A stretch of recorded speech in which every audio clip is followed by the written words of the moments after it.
Bro, let me tell you something. Call me Cal. Shit, I dropped it. Hey, everybody, what's up? Welcome back to the Games Case today. And only today, we are here to talk about Kirby's 30th anniversary. I want to talk about, how it's been so far and how I genuinely think this is one of the best handled anniversaries and how this should almost be the standard for how these anniversaries are done. So let's start obviously, with what kicked off Kirby's 30th anniversary in the biggest way possible, which is a new game, right?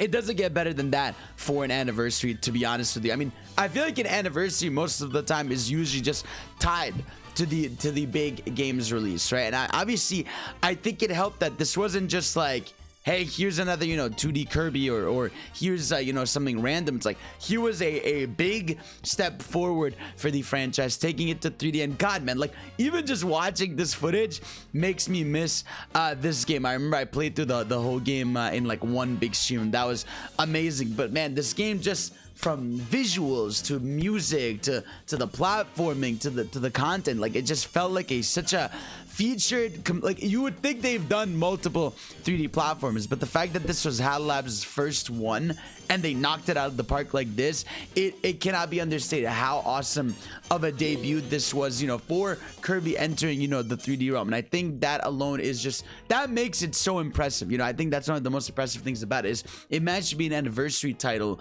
but it felt like it was taking the series forward, right? So we had that, right? And then following that, we then have the release of Kirby's Dream Buffet, which was a spin-off game. Again, continuing a perfect anniversary style there, right? Where you got a main game, right? What's the best way to complement a main game?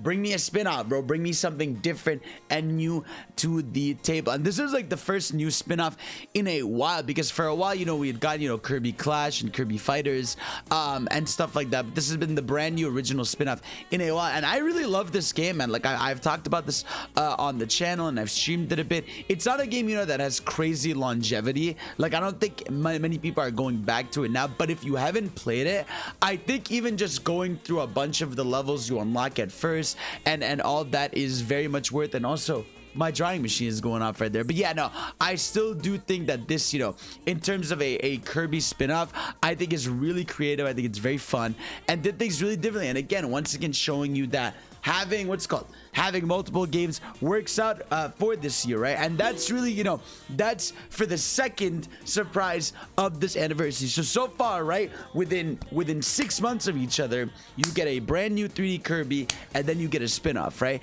And then, right, this isn't also counting we've gotten a few smaller re-releases on the Nintendo Switch Online app. They released Kirby 64. I think they released, Kirby, one of those Kirby pinball games or something for SNES, the one where you stand on Wispy Woods or forever or whatever.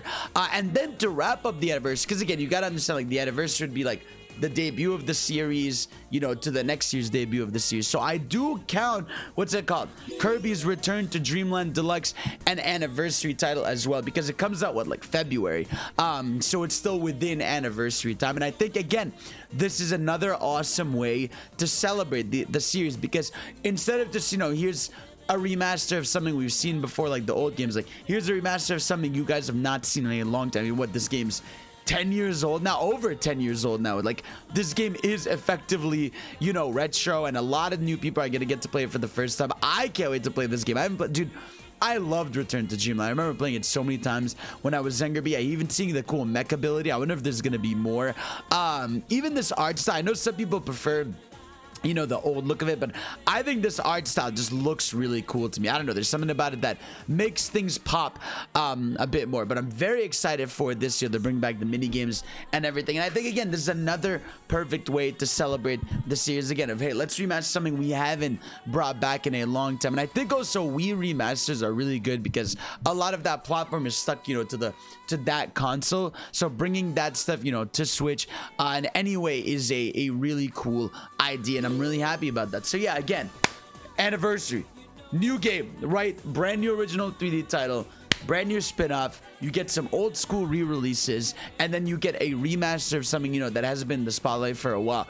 And then obviously you have all the smaller stuff, you know, like the merchandise they're selling and all this stuff. And of course we had the Kirby concert. For those of you, if you have not seen this concert, I don't want to play the audio because you know how Nintendo be, but they've released parts of it in snippets. I don't know why they delisted the full VOD, but they just released, you know, the different medleys they did separately. But if you guys want, we actually did a live reaction to this concert on my channel. You can search Games Cage Kirby Concert, it'll be there. But yeah, no, this concert was also, again, an amazing celebration of the series. It reminded me really of the Sonic concert. I think the Sonic concert maybe had a bit more flair, but this one was definitely something that was cared for. I mean, like, you had the Kirby voice actors there, you had like custom animations they were showing in a lot of the backgrounds. You know, they had a full band out there. They made the announcement of what's called, what was the announcement? I think they made the announcement of Kirby. Was it? Oh no, it was an overview trailer for Kirby Dream Buffet. So they had some cool stuff there. So yeah, like overall, like just a concert that shows the love for the series. And man, you know, obviously Kirby 30th anniversary. I really do think Kirby is still one of Nintendo's most consistent franchises, and also just generally one of the most consistent franchises. I mean, it's a series that gets a game every year or two, and they're always quality in one way or another. You know, some are obviously, you know, better than others, but I just think like every time there's a new Kirby game, it feels like there's something to love about it, and I think that alone is very impressive and something I really love. I've always loved about the Kirby series because like I can always look forward to a new mainline game because I just know it's going to be enjoyable. And that, you know, from the relaxing ones to the more, you know, high crazy ones, you know, like obviously you have your stuff like Kirby's Epic Yarn, which is so much more relaxing. But then you have your more high octane ones. And I love that about the series. And I honestly, like, I wish more anniversaries follow that. To me, like, that's a perfect anniversary, right? Where you get a remaster, a new game, something different, and something that celebrates the series. And I think Sonic was close to that, but I do think COVID messed up their plans. I don't even think we got a game for Sonic's 30th anniversary, right? I think we got the concert. Technically, we got the announcements of stuff. Like, we got the announcement of Sonic Origins. We got the announcement of, what's it called? Sonic Frontiers, technically. But nothing really came out that year, which is why. Was it actually 2021? No. Yes, it was 2021. Yeah, it was. That's when it was done. So, Sonic's anniversary was more, hey, here's some announcements.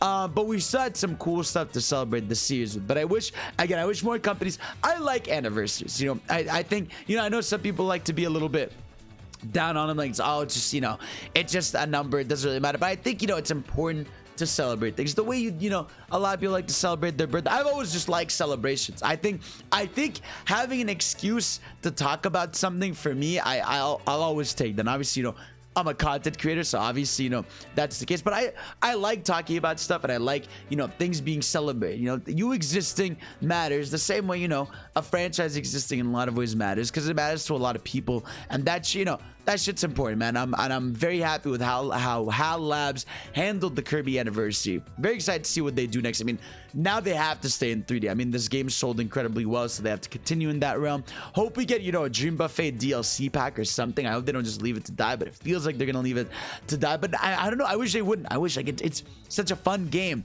Give DLC to it or something. And I pray. And I don't think it's the case, but I don't know if Kirby, Kirby Return to Dreamland is going to have online multiplayer. It says there's online on the site, but it might be for mini games or leaderboards. We don't know yet, but we'll see about that when we see about it. But guys, let me know what have been some of your favorite video game anniversaries too, or if you're loving this Kirby Anniversary, what's been your favorite part of it? I think also a big one was Kingdom Hearts. I think Kingdom Hearts had a good anniversary a few years back. But yeah, guys, so let me know what you think. Mario's anniversary obviously was handled very oddly, but let me know what you think, guys. I'll see you all next time. You're the best. Goodbye.